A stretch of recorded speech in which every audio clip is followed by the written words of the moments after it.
Assalamualaikum warahmatullahi wabarakatuh. Saya Siti Nanda Usman dari kelas Kimia Nondika.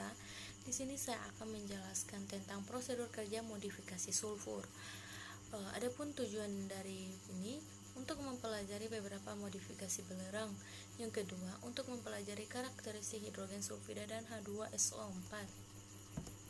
Langsung saja prosedur kerjanya.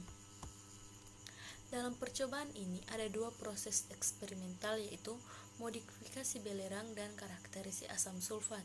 Pada percobaan pertama yang dilakukan adalah modifikasi belerang. Pada tahap ini ada dua langkah percobaan. Pada langkah pertama, bubuk belerang kuning yang ditemukan dalam cangkir penguapan melelehkan coklat kekuningan.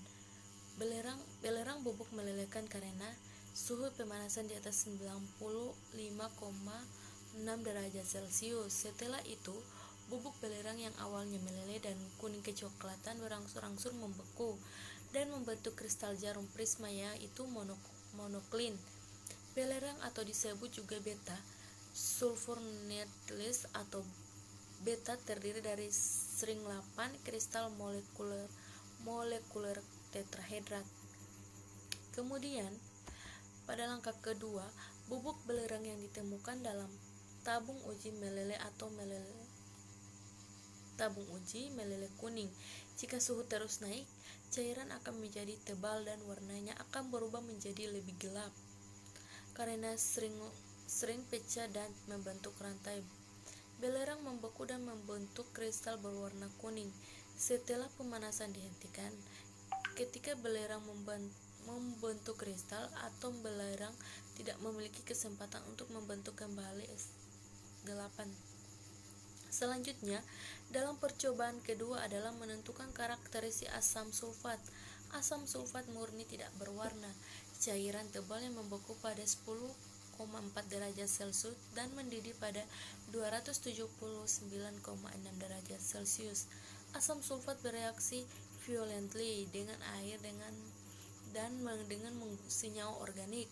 Dalam percobaan ini, gelembung gas terbentuk dua. Tembaga tidak larut dalam asam tetapi dapat larut dalam asam sulfat untuk membentuk tembaga belerang dan sulfat dioksida. Asam sulfat yang digunakan adalah agen pengoksida yang kuat. Asam sulfat bereaksi dengan sebagian besar logam melalui reaksi penggantian tunggal yang menghasilkan gas hidrogen dan sulfat logam. Reaksi dengan tembaga membutuhkan asam sulfat panas dan terkonsentrasi, dan reaksi ini terjadi karena asam sulfat terkonsentrasi panas dan bertindak sebagai oksidizer. Dalam reaksi yang terjadi menghasilkan gas sulfur dioksida atau SO2, dan reaksi antara tembaga dan sulfur ditandai dengan adanya gelembung gas.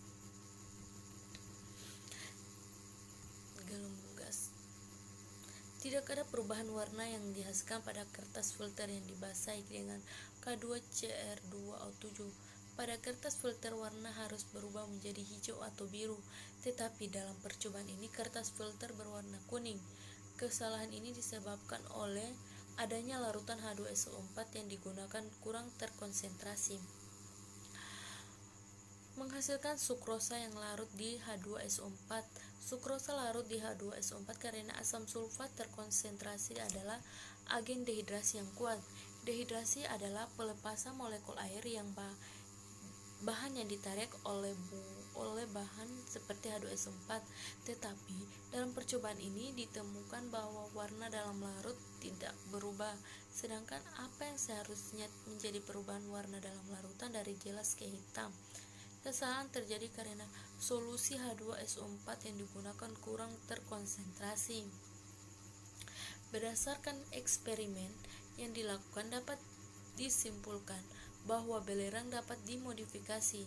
Hasil modifikasinya adalah strombik 8 dan smokelin 7 dan Summerhouse 6. Ketika modifikasi ini memiliki bentuk kristal yang berbeda-beda, bentuk kristal yang akan diperoleh dipengaruhi oleh suhu pemanasan. Asam sulfat memiliki sifat sebagai agen pengoksida, agen dehidrasi, agen pengeringan, sebagai katalis, dan dalam pembentukan ester dan garam nitrat untuk menghasilkan. Sekian dari